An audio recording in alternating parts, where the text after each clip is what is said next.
በከተማይቱ መካከል እለፉ፣ ግደሉም፣ አይናችሁም አይራራ፣ አትዘኑ። ማንን እየሰማ እግዚአብሔር ቃል አለ። ያውና እግዚአብሔር እያለ እግዚአብሔርም ይላል ያውና በከተማይቱ በኢየሩሳሌም መካከል እለፍ የሚለው ማን ነው? ይሄን እያለ ያለው በመካከሏም ስለተሰራው ማን ነው እያለ ያለው? ያውና ቆይ እየተማመነን እንድንል እግዚአብሔርም በከተማይቱ በኢየሩሳሌም መካከል እለፍ አለው ሊልህ ነው መጨረሻው። ይሄን ሁሉ እየተናገረ ያለው እግዚአብሔር ነው።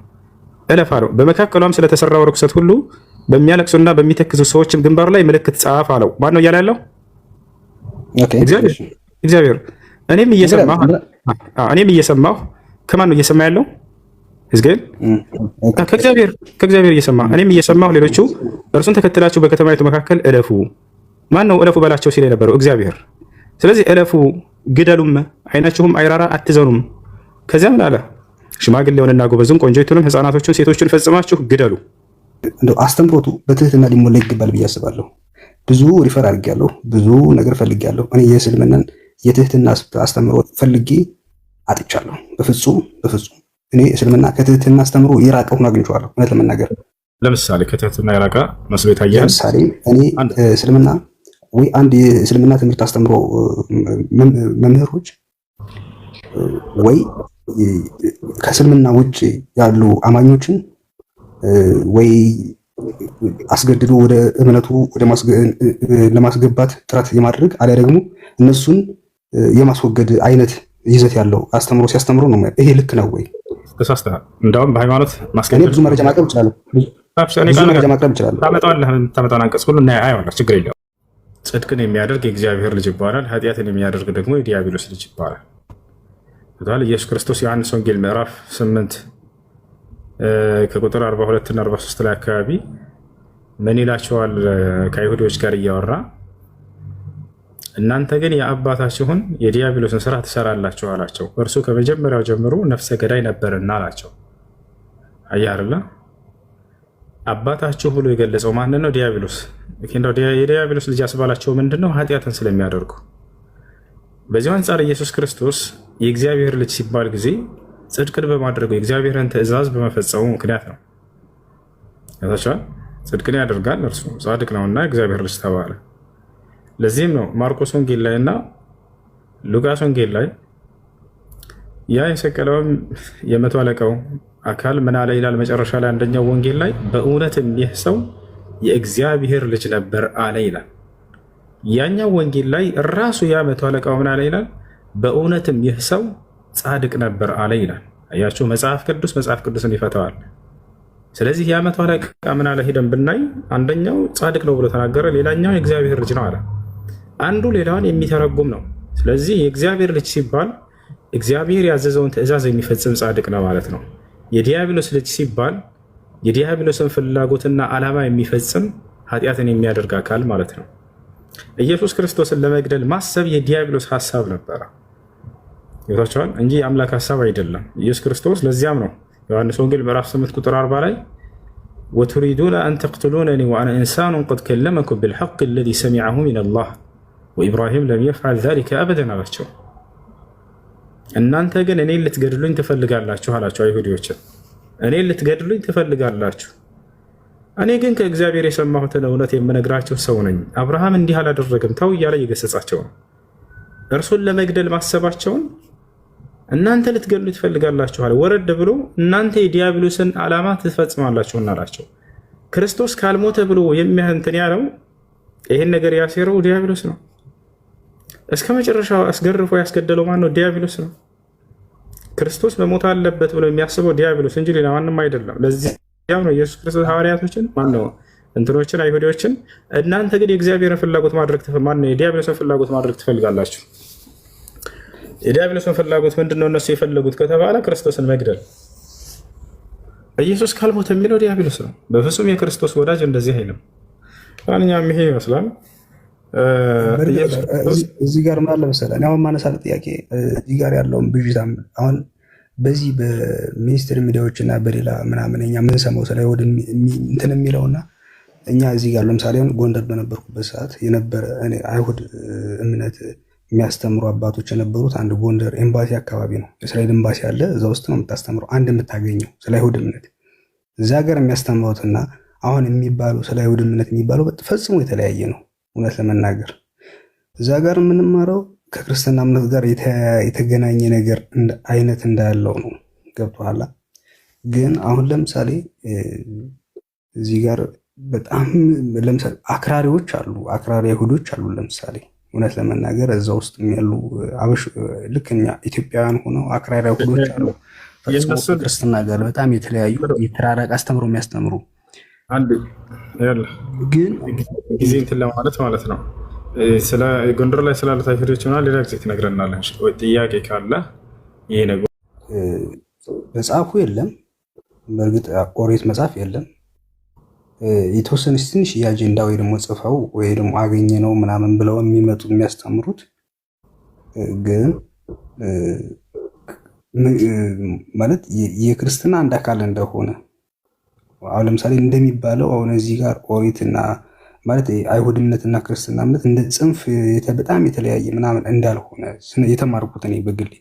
አሁን ላይ ደግሞ እዚህ ጋር የምሰማው ብዙ እስራኤል ያሉ ጓደኞችም እንደሚነግሩኝ እንደሚያስተምሩኝ ጭራሽ ማለት በጣም የተቀራረበ እንደሆነ እዛ ጋር ራሱ አብሮ የሃይማኖት በዓላቶች እንኳን አንድ አይነት እንደሆኑ ምንም የሚለያቸው ነገር እንደሌለ ልዩነቱ አሁን ምንድነው የኒውና የኦልድ ቴስታመንት የሚባለው እሱ ብቻ እንደሆነ ልዩነቱ አድርግተው የሚነግሩ ማለት እኔ እየሰማሁ ያለሁት ለምሳሌ አሁን እስራኤል አይደለም ያለሁት እኔ ኒውዚላንድ ነው ያለሁት። አሁን በደንብ ሳላስብ ሳላጠና ነው የሄድኩት ወደዛ ማለት በህይወት አጋጣሚ ነው ወደዛ የሄድኩት ባይዘወይ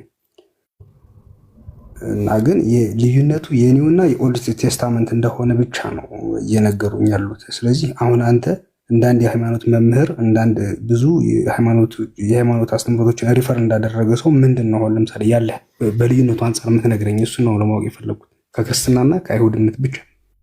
ሁለቱም ስህተት ላይ ነው ያሉት። ሁለቱም ስህተት ላይ ነው ያሉት። ትክክለኛው አምላክ በነቢያት በኩል የደነገገው ሃይማኖት ኢስላም ነው። እንደ ሃይማኖት የተነሳው ኢስላም ነው። አምላክ አይሁድ የሚባልን እምነት አልደነገገም። ሲጀምር የይሁዳ ከሚባል አካል ከያዕቆብ ልጅ ከዚያ የዘር ሐረግ የተነሳ ስያሜ እንጂ የሃይማኖት ስም አይደለም። ልክ እንዲሁ ደግሞ ክርስትና የሚባለውም ሃይማኖት መጽሐፍ ቅዱስ ላይ አንዲት ቦታ ላይ ክርስትና የሚል ቃል ራሱ የለም። ክርስትና የሚል ቃል የለም። ነገር ግን ክርስቲያን የሚሉ ቃላቶችን ታገኛላችሁ። አንዲትም ቦታ ላይ እግዚአብሔር ክርስቲያን ሆኑ ብሎ አላዘዘም፣ ወይንም ክርስትናን ሃይማኖት ተከተሉ ብሎ አላዘዘም በነቢያት በኩል ታቻል። ልክ እንዲሁ አንድም ነቢይ ከነቢያቶች መካከል ክርስትናን ሃይማኖት ተከተሉ ያለ የለም፣ ወይንም ክርስቲያን ሆኖ ያለ ነቢይ የለም፣ ወይንም እንደው እኔ ክርስቲያን ነኝ ብሎ የገለጸ አንድም የለም። አለቀ። ስለዚህ ሁለቱም ሃይማኖቶች አያጸድቃቸውም መጽሐፍ ቅዱስ። ወደ ኢስላም ላይ ግን ብትመጣ ነቢያቶች መንገዳቸው ምን ነበር? አምላክ የትኛውን ሃይማኖት ነው ያዘዘው? ነቢያቶች የትኛውን ሃይማኖት ነው ያዘዙት ለሚለው ጥያቄ ኢስላም ላይ ብቻ ነው የምታገኙት። አምላክ አላህ ቃል በቃል ሙስሊሞች ሁኑ እያለ ያዘናል። ወላ ተሙቱነ ኢላ አንቱ ሙስሊሙን ይላል ሱራ አሊ ኢምራን ላይ። ሙስሊሞች ሆናችሁ እንጂ እንዳትሞቱ እያለ ይናገራል። ወረዲቱ ለኩም ልእስላም ዲና ይላል። እስልምናን ሃይማኖት ብቻ ወደድኩላችሁ ይላል። ኢነ ዲነ ዒንደ ላሂ ልእስላም ይላል። ከአምላካችሁ ከአላህ ዘንድ ቀጥተኛው ሃይማኖት እስልምና ነው እያለ ይናገራል። ነቢያቶችም ሲሰብኩት እናያለን። ያዕቆብ ለልጆቹ ምን አለ? ወያዕቆብ ያ በንየ ኢነላህ አስጠፋ ለኩም ዲን ፈላ ተሙቱነ ኢላ አንቱ ሙስሊሙን አለ። ልጆቼ ሆይ አለ ያዕቆብ፣ እነሆ ጌታቸው አምላካቸው አላህ አንድ ሃይማኖትን መርጦላቸዋል፣ አደራ ሙስሊሞች ናቸው እንጂ እንዳትሞቱ አላቸው ይላል። ያው ኢስላምን ሰብከዋል ነቢያቶች። ሌሎች ደግሞ ልክ እንዲሁ ነቢያቶች እኔ ሙስሊም ነኝ እያሉ ቃል በቃል ይናገራሉ። ኖሕን ብንወስድ ምን አለ? ወኡሚርቱ አን አኩነ ሚነል ሙስሊሚን አለ፣ እኔ ከሙስሊሞች እንደሆን ታዝዣለሁኝ አለ። ዮሴፍ ምን አለ?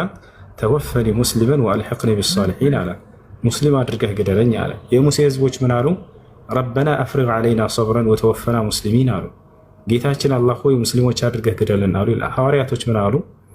ወኢዝ አውሐይቱ ኢለልሐዋርይን አን አሚኑ ቢ ወቢረሱሊ ቃሉ አመና ወሽሀዱ ቢአንና ሙስሊሙን፣ እኛ ሙስሊሞች መሆናችንን መስክር አሉ ሐዋርያቶች ይላል። ስለዚህ አምላክ ራሱ እንደደነገገው ይህን ሃይማኖት ይነግረናል። አምላክ ሙስሊሞች ሁኑ ብሎ አዞናል። ነቢያቶች ሙስሊሞች ሁኑ እያሉ ህዝቦቻቸውን አዘዋል። ነቢያቶች እኔ ሙስሊም ነኝ እያሉ ተናግረዋል። ይላቸዋል። ይህ ከሆነ እነዚህ እምነቶች አይሁድም እምነት ወይንም ደግሞ ክርስትና እምነት መጽሐፍ ቅዱስ ላይ አምላክና ነብያቶች ያዘውበታል ወይ? አላዘዙበትም በፍጹም። ይሄ ነው። እሺ እኔ አሁን እሺ እንደዛ ከሆነ ለምሳሌ አሁን እስልምና ትክክለኛው እምነት ከሆነ በእኔ እምነት አንድ እምነት እንደው አስተምሮቱ በትህትና ሊሞላ ይገባል ብዬ አስባለሁ።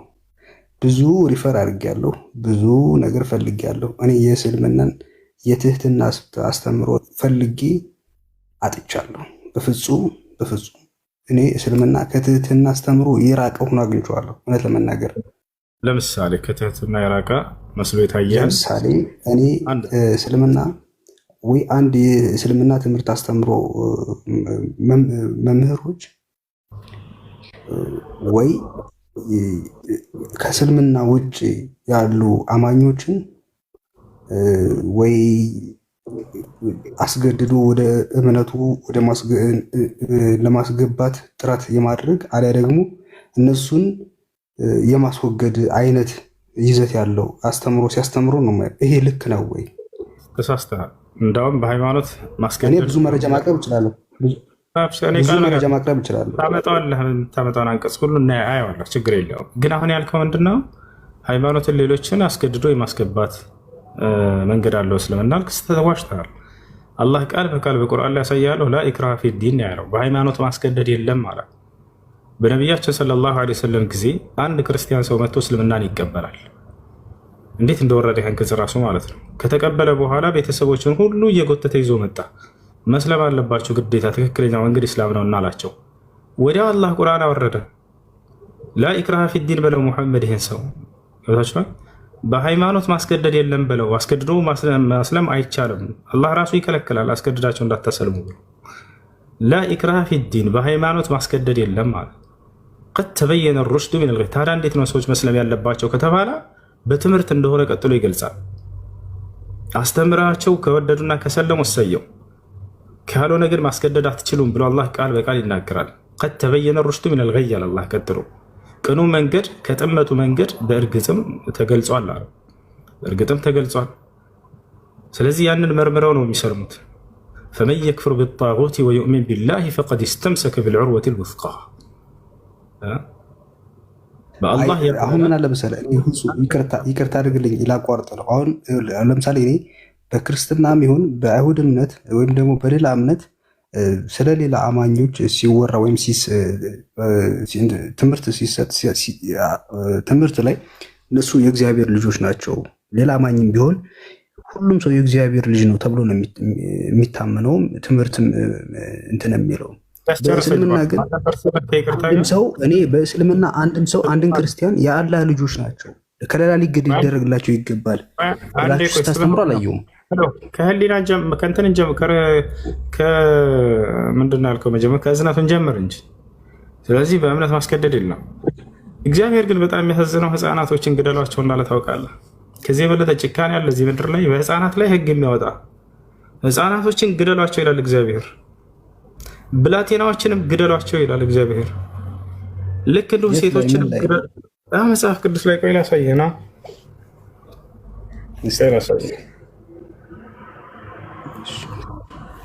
ነቢዩ ሙሐመድ ሰለላሁ ዐለይሂ ወሰለም ምን እንዳደረጉ አሳያለሁ። ነቢዩ ሰለላሁ ዐለይሂ ወሰለም አደራ ህፃናትን እንዳትገሉ፣ ሴቶችን እንዳትገሉ፣ ሽማግሌን እንዳትገሉ ይላሉ። እግዚአብሔር ምን ይላል? አደራ ሴቶችን ግደሏቸው፣ ህፃናትን ግደሉ፣ ሽማግሌን ግደሏቸው ይላል። ያ መጽሐፍ ቅዱስ ላይ ያሳየ እስኪ 9:6 ያውና በሚል ቁጥር 6 ላይ ሽማግሌውን፣ ጎበዙን፣ ቆንጆይቱንም፣ ህፃናቶቹን፣ ሴቶችን ፈጽማችሁ ምን አድርጉ ይላል። እዚህ ጋር አንብባት ችንካል ከመጀመሪያው ጀምር አንብቦ እስኪ ከመጀመሪያው ምንም አይቀየር ወርታች አድርገው ነው ችግር የለውም። ያው እሺ አንብቦ እሱ ምዕራፍ 9 ይላል። እሺ እርሱም እያንዳንዳቸው የሚያጠፋ መሳሪያን በእጃቸው ይዘው ከተማይቱን የሚቀስፉ ይቅረቡ ብሎ በታላቅ ድምፅ በጆሮዬ ጮኸ። ማን? መጀመሪያ አረፍተ ነገሩ አሁን እዚህ ጋር ጀምሮ ነው የመጣው። ኦልሬዲ ችግር የለውም። እሺ እነሆም እያንዳንዳቸው አጥፊውን መሳሪያ በእጃቸው ይዘው 6 ሰዎችን ወደ ሰሜን ከሚመለከተው ከላይኛው በር መንገድ መጡ። በመካከላቸውም የከፍታ ነው የሚል የበፍታ ልብስ የለበሰ የጸሐፊም ቀለም ቀንድ በወገቡ የያዘ አንድ ሰው ነበረ። እነርሱም ገብተው በእነሱ በሰማይ አጠገብ ቆሙ። የእስራኤል አምላክ ክብር በበላዩ ከነበረበት ኪሩብ ተነስቶ ወደ ቤቱ መድረክ ሄዶ ነበር። በከፍታም የለበሰውን የጸሐፊውንም ቀለም ቀንድ በወገቡ የያዘውን ሰው ጠራ። እግዚአብሔርም በከተማይቱ ኢየሩሳሌም መካከል እልፍ በመካከሏም ስለተሰራው ርኩሰት ሁሉ በሚያለቅሱና በሚተክዙ ሰዎች ግንባር ላይ ምልክት ጻፈ አለው። እኔም እየሰማሁ ለሌሎች እርሱን ተከትላችሁ በከተማይቱ መካከል እለፉ፣ ግደሉም፣ ዓይናችሁም አይራራ፣ አትዘኑ። ጉድ ማንን እየሰማ? የእግዚአብሔር ቃል አይደለም። የእግዚአብሔር ቃል አይደለም። ያውና እግዚአብሔር እያለ እግዚአብሔርም ይላል ያውና በከተማይቱ በኢየሩሳሌም መካከል እለፍ የሚለው ማን ነው? ይሄን እያለ ያለው ኦኬ። በመካከሏም ስለተሰራው ማን ነው እያለ ያለው? ያውና ቆይ እየተማመነን እንድንሄድ እግዚአብሔርም በከተማይቱ በኢየሩሳሌም መካከል እለፍ አለው ሊልህ ነው መጨረሻውን። ይሄን ሁሉ እየተናገረ ያለው እግዚአብሔር ነው። እለፍ አለው። በመካከሏም ስለተሰራው ርኩሰት ሁሉ በሚያለቅሱና በሚተክዙ ሰዎችም ግንባር ላይ ምልክት ጻፍ አለው። ማን ነው እያለ ያለው? እግዚአብሔር። እኔም እየሰማሁ ከማን ነው እየሰማ ያለው? ሕዝቅኤል ከእግዚአብሔር እየሰማ እኔም እየሰማሁ ሌሎቹ እርሱን ተከትላችሁ በከተማይቱ መካከል እለፉ። ማን ነው እለፉ በላቸው ሲል የነበረው? እግዚአብሔር። ስለዚህ እለፉ፣ ግደሉም፣ ዓይናችሁም አይራራ፣ አትዘኑም። ከዚያ ምን አለ? ሽማግሌውንና ጎበዙን፣ ቆንጆይቱንም፣ ሕፃናቶቹን፣ ሴቶቹን ፈጽማችሁ ግደሉ። ነገር ግን እያለ ይናገራል። ተመልከቱ። ነገር ግን ምልክቱ ወዳለበት ሰው ሁሉ አትቅረቡ፣ በመቅደሴም ጀምሩ አላቸው። በቤቱ አንጻር ባሉ ሽማግሌዎች ጀምሩ። አያርነ ስለዚህ ሕፃናቶችን፣ ሴቶችን፣ ሕፃናቶችን ሽማግሌ ግደሉ እያለ ይናገራል። አሁን ለምሳሌ ይሄ ልጨምርልህ። የሰራዊት ጌታ እግዚአብሔር ያው ምን ይላል እዚህ ቦታ ላይ? ከአንድ ጀምረን አንብበው አይደለ? ከሁለት ነበር ላነብልህ ያልኩት። ሳሙኤልም ሳኦልን አለው በሕዝቡ በእስራኤል ላይ ንጉሥ እንድትሆን እቀባህ ዘንድ እግዚአብሔር ላከኝ። ማነው የላከው? እግዚአብሔር። አሁንም የእግዚአብሔርን ድምፅ ስማ አለው። የሰራዊት ጌታ እግዚአብሔር እንዲህ ይላል፣ እስራኤል ከግብፅ በወጣ ጊዜ አማሌቅ በመንገድ እየተቃወመ ያደረገበትን እበቀላለሁ አለ እግዚአብሔር። ማን ነው የሚበቀለው? ተመልከቱ። ሕፃናቶችን ግደሉ ሊል ነው። በቀሉን የሚያሳየው እግዚአብሔር በሕፃናት ላይ ነው። ተመልከቱ ምን አለ? አሁንም ሄደህ አማሌቅን ምታ፣ ያላቸውንም ሁሉ ፈጽመህ አጥፋ፣ አትማራቸውም። ወንዱንና ሴቱን፣ ብላቴናውንና ሕፃኑን፣ በሬውንና በጉን፣ ግመሉንና አህያውን ግደል። ሴቶችና ሕፃናቶችን አይወድም እግዚአብሔር፣ ግደሏቸው ይላል። ጭራሽ በበሬ ላይ ሕግ አወጣ እግዚአብሔር። በሬን ግደሉት አለ። በሬ አይደለም በጣም የሚያሳዝነው፣ ምስኪኑ አህያን ግደሉት ብሎ ሕግ አውጥቷል። ለምሳሌ እኔ አሁን ይሄን በህይወቴ ለመጀመሪያ ጊዜ ነው ሳነበውም ሳየውም፣ ለመጀመሪያ ጊዜ አንተ ይሄን አሁን ሙሉንም ትርጓሜውን ሙሉን ልታውቀው ትችላለህ፣ የሃይማኖት መምህር እስከሆንክ ድረስ ግዴታም ስላለብህ ማለት ነው። በታሪክ ግን በህይወቴ ግን እኔ የኢትዮጵያ ኦርቶዶክስ ተዋሕዶ ቤተክርስቲያንም ሆነ የትኛውም አስተምሮ ይሄን አስተምሮ ሲያስተምሩና ይሄንን ቆሞ ሲሰብኩ ሰምቼ አላውቅም። እውነት ለመናገር አይነግሯቸው። ትክክል መሰከርክ። ወላሂ ምንድን ነው የሚሏቸው መሰለህ? ባዶ መፈክር እግዚአብሔር ፍቅር ነው፣ ፍቅሩንም ራሱን ምንድን ነው ሙቶልን በዚህ አሳየን ምናምን ብለው ይሸውላቸዋል ጭንቅላታቸው። ታዲያ እኔ በአንጻሩ ግን የእስልምና አስተምሮች የእስልምና ለምሳሌ እነሱ እውቅና ይኖራቸው አይኖራቸው እውቀቱም ይኖራቸው አይኖራቸው ማውቀው ታሪክ የለም ግን በጣም ለጆሮ የሚዘገንን አስተምሮቶች ወጡ ሲያስተምሩ እንሰማለን። ይሄ የምትክደው አይደለም መቼም። ምክንያቱም ግን ይሄ ተገቢ ነው። አሁን ለምሳሌ ይመደብ አትሊስት በግልጽ ወጥቷል። አሁን መቼም መጽሐፍ ቅዱስ ቁርአን ላይ የሌለውን ነገር አይደለም እነሱ የሚናገሩት። እንደዚህ ተብሏል። አትሊስት ለመደበቅ እንኳን የተሞከረ ነገር የለም። እንደው ለናሙናነት ያክል ለምሳሌ ከተናገርከው መካከል ውሸታም እንደሆኑ እያንዳንዱን ቃል እየተከታተልኩ አስረዳሃለሁ። ደስ ያለ ነጥብ ማንሳት ትችላለህ በኢስላም ላይ። ቅድም ምን አንስተህ ነበር? እስልምና ሰዎችን አስገድዳቸው አስልሙ ይላል አልክ። ስህተት ነው። ቃል በቃል አላህ በሃይማኖት ማስገደድ የለም ብሎ ተናግሯል አልኩ። ገብቶሃል አይደለ? ሁለተኛ የሌሎች ከሃዲያኖችን ሄዳችሁ ግደሏቸው ይላል አልክ። ላ በፍጹም ይሄን አይልም። አምላክ አላህ ሱብሓነሁ ወተዓላ ሊጋደሏችሁ የመጡ ሰላምን አንፈልግም መጋደል ነው የሚፈልገው ያሉ የሌላ እምነት ተከታዮችን እነዚያን ብቻ ነው ተጋደሏቸው ያለው። ወቃቲሉ ፊ ሰቢሊላሂ አለዚነ ዩቃቲሉነኩም አለ አምላካችን አላህ። እነዚያ በሃይማኖታቸው የሚጋደሏቸውን ተጋደሏቸው አለ። ያልተጋደሉንስ ጫፋቸውን አንነካም። ጥፋትን አደርጋለሁ የሚልን አካል መዋጋት ሰላምን ከማስፈን እንደሆነ ልታውቁ ይገባል። ለምሳሌ የአንድ ሀገር መንግስት አለ፣ ወታደሮች አሉት አይደለ? ለምንድነው እነዚህን ወታደር ያስቀምጣቸው? በሀገሪቱ ላይ ወሰን አልፋለሁኝ እዋጋለሁ እጋደላለሁ የሚልን አካል ይከላከሉ ዘንድ ነው። እነዚህ ወታደሮች ታዲያ ምንድን ናቸው ከተባለ ሰላም አስጠባቂዎች ናቸው፣ እየተጋደሉ ማለት ነው። ገብቷል? ምን አይነት ሰው ነው ግን የሚጋደሉት? ሰላምን አልፈልግም ብሎ የሚጋደልን አካል። ገብቷል አይደል? ኢስላም ያለው ይሄ ነው። በኢስላም ያለው ሰላምን አልፈልግም እኔ መጋደል ነው የምፈልገው ያለን ሰው ነው። ገብቷቸዋል? የማይጋደልንስ ጫፉን እንዳትነኩት ብሏል። እንዳውም አብሏቸው፣ አጠጧቸው፣ አልብሷቸው ከኔ ዘንድ ውዴታን ትጎናጸፋላቸው ብሏል። አላህ ቃል በቃል በቁርአን ላይ ሲናገር ይላል ወቃቲሉ ፊ ሰቢሊላሂ አለዚነ ዩቃቲሉነኩም ወላ ተዕተዱ ኢነላሀ ላ ዩሒቡል ሙዕተዲን አለ። እነዚያን የሚጋደሏቸውን በእምነታቸው ምክንያት እነርሱን ብቻ ተጋደሏቸው፣ ከእነርሱ ሌላ ወሰን እንዳታልፉ አለ።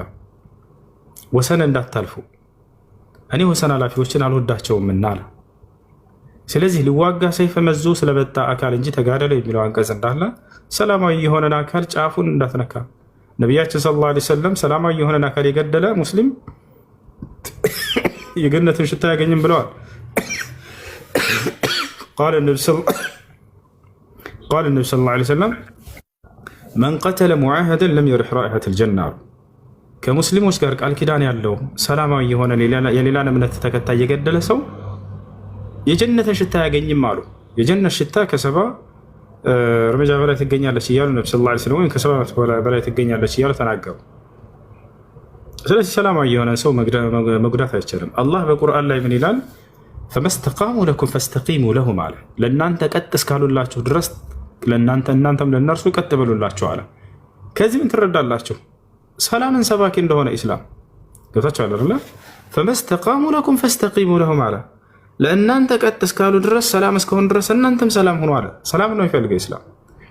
በሌላ ቦታ ላይ ምን ይላል? ወኢን ጀነሑ ሊሰልም ፈጅነሕ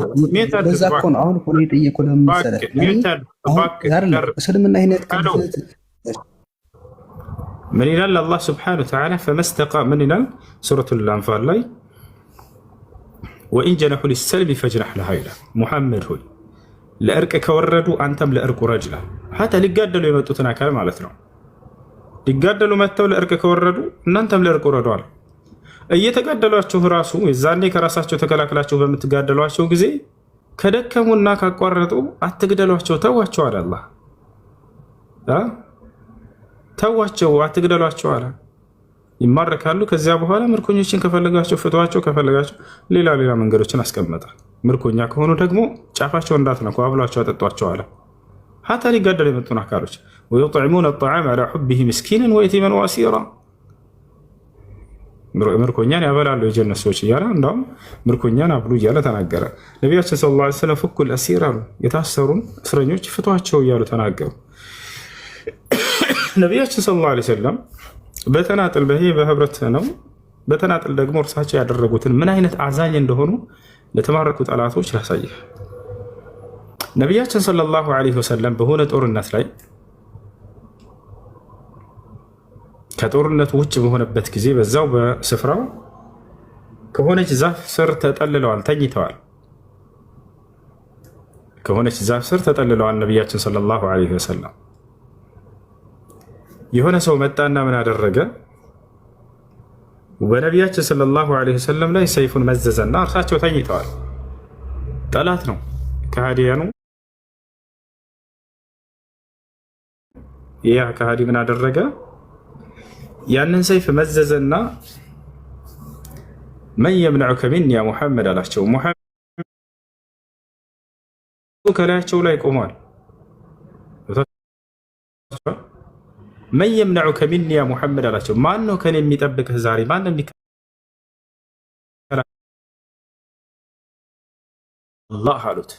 አላህ ነው አሉት። ወዲያው ሰውየው እጁ ተንቀጠቀጠና ሰይፉ ከእጁ ላይ ወደቀ።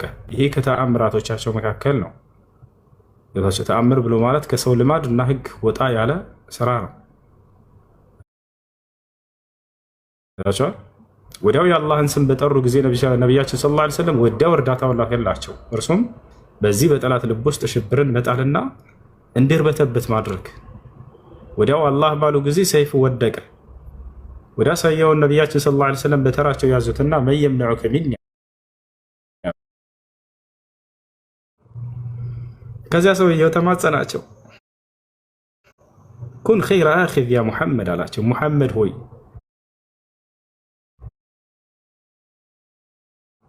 ማርከውታል እና ከማራኪዎች ደግሞ መልካም አለ፣ መጥፎ አለ። መጥፎ ከሆነ ልገለ የመጣን ሊገል ይችላል። ነቢያችን ሰለላሁ ዐለይሂ ወሰለም ይሄ ሰው እንደዚህ ሲል ጊዜ ምንም አላደረጉት። ሊገላቸው የመጣን አካል በይቅርታ እንደላኩ ላሳየህ ነው። ገብቶሃል አይደለ? ማን ነው ከኔ የሚከላከልልህ ሲሉት ጊዜ ነቢያችን ሰለላሁ ዐለይሂ ወሰለም ኩን ኸይረ አኺዝ፣ ጥሩ ያዥ ወይም ጥሩ ማራኪ ሁን እለፈኝ እያላቸው ነው በሌላ ቋንቋ። ነቢያችን ሰለላሁ ዐለይሂ ወሰለም ይህን ሰው ተዉት። ነገር ግን ሌላ ያለበትን ትልቅ ችግር ክህደት እንዳላወቁ፣ ያ ማለት በአላህ ስብሐነሁ ወተዓላ ያምነው ከሃዲ ነው ሰውየው። ነቢያችን ሰለላሁ ዐለይሂ ወሰለም አዘኑለት፣ ወደ እስላም ጠሩት። ቁል ላ ኢላሃ ኢለላህ አሉት። ከአንዱ አላህ በስተቀር በእውነት የሚመለክ አምላክ የለም ብለህ እመን አሉት። ዳዕዋ አደረጉለት።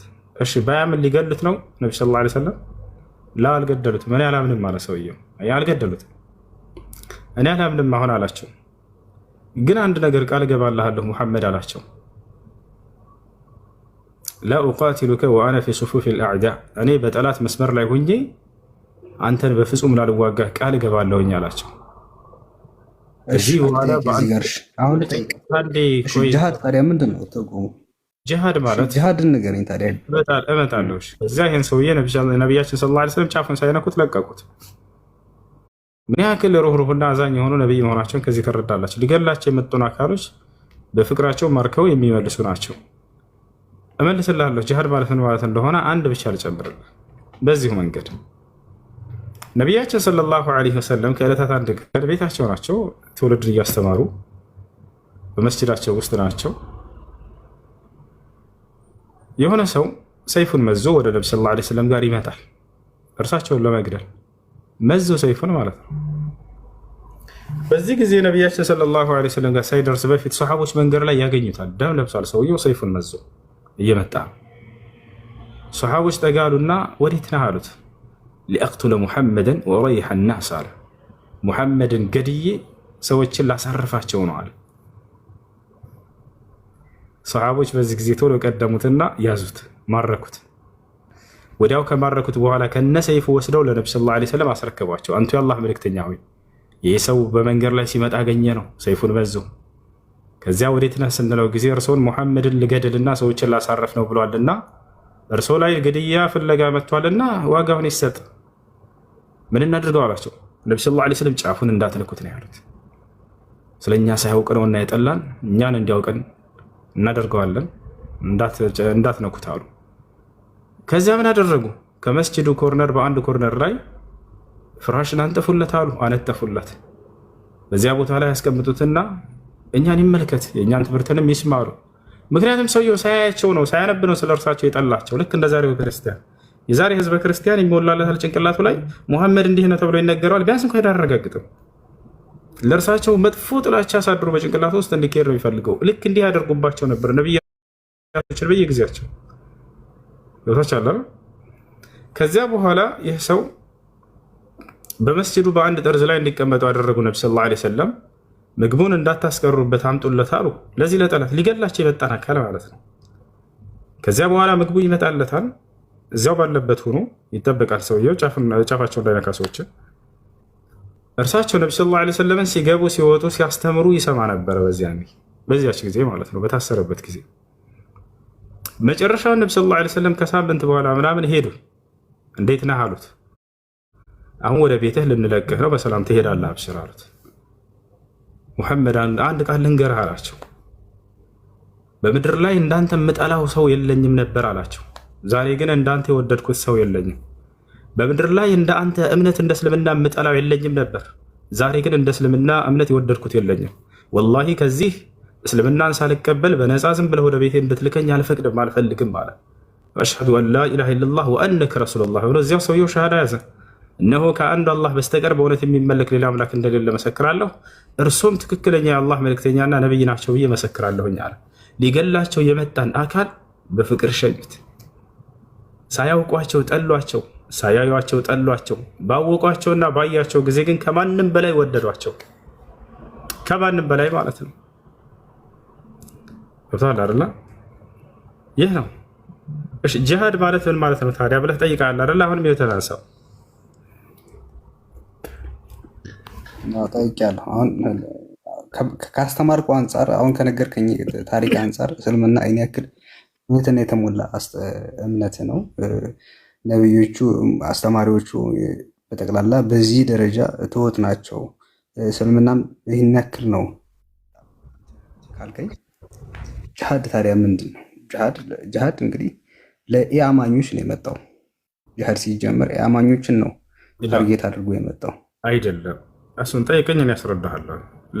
ለኢአማኞች ብቻ ሳይሆን በአማኞች ምን አይመጣል። የሚገርም ጅሃድ ማለት ጀሃዳ ታገለ ከሚለው ቃል የመጣ ነው። ጂሃድ ትግል ይባላል። ትግል ብሎ ማለት ሊታገልህ የመጣን አካል የምታደርገው ከራስህ በመከላከል የምታደርገው ማጥቃት እርሱ ጂሃድ ይባላል። ገብታችኋል?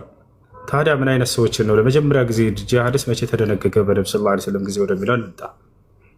ነቢያችን ሰለላሁ ዐለይሂ ወሰለም ነቢይ ተደርገው ከተላኩበት ዘመን ጀምሮ ለ13 ዓመት ያክል ታግሰህ አስተምር ነበር የተባሉት። የሚገርማችሁ ታግሰህ አስተምር እየተገደሉባቸው ሰሓቦቻቸው አላህ ስብሓነሁ ወተዓላ ፈዕፉ ዐንሁም ወስፈሕ ነበር፣ እለፋቸው፣ ይቅር በላቸው ሙሐመድ። አለም ተረ ኢለ ለዚነ ቂለ ለሁም ኩፉ አይዲየኩም ወአቂሙ ሰለዋት ወዘካ፣ እጃችሁን አጣጥፋችሁ ሶላትን ስገዱ፣ ምጽዋትንም ለድሃዎች ስጡ፣ እንዳትዋጉ እያለ አላህ ይከለክላቸው ነበር።